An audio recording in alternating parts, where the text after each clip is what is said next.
So what is the producer price index? So just like we watched the consumer price index, we need to look at the producer price index to really focus on inflation. It's a measure to really focus on inflation. So the producer, just like the consumer price index tracks the prices of goods and services from the consumer side purchased by the consumer, the producer price index basically tracks how much local producers have received in payment for something they have produced. So let's say they produce this. How much are they actually selling it for? And who do they sell it for? Right. They sell it to wholesalers. So it's tracking basically inflation on the wholesale level.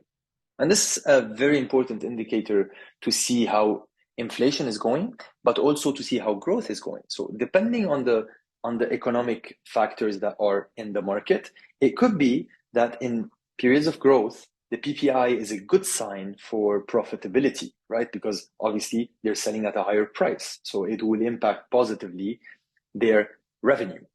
However, in periods of inflation, we want to look at this number as an inflation indicator, because when the prices go up on the wholesale level, they will obviously go up on the retail level. So when they sell higher to the wholesaler is going to go to the customers and raise the price because they want to do their margin, right? So they might cut down a bit on their margin, but that's going to be a bit minimal.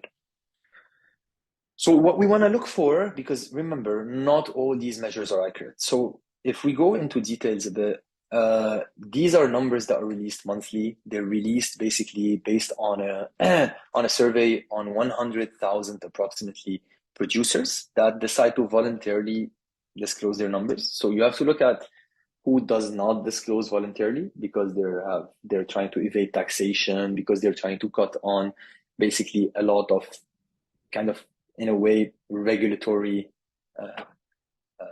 payments. And you want to look at the numbers because the numbers are not always as fast as the economy. And so we call them lagging numbers. So we want to keep looking at what updates come to the PPI moving forward, because it does not really mean anything on the spot. It could mean that the numbers are actually lagging. So you want to look at those.